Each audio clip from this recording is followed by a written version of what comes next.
Уважаемые жители Якутии, завтра все образовательные организации республики возобновляют учебный процесс.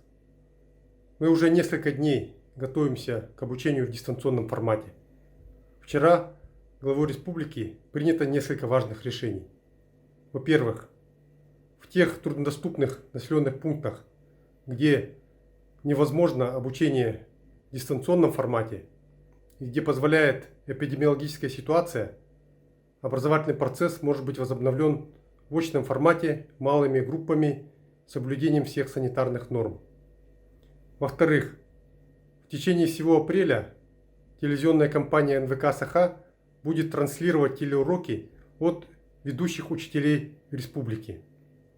И в-третьих, в течение всего апреля всем школьникам республики будет обеспечен бесплатный доступ на образовательную платформу учи.ру, рекомендованную Министерством просвещения Российской Федерации. За это время правительством Республики Саха-Якутия, Министерством образования и науки, Министерством инноваций проделана значительная работа совместно с педагогами нашей республики.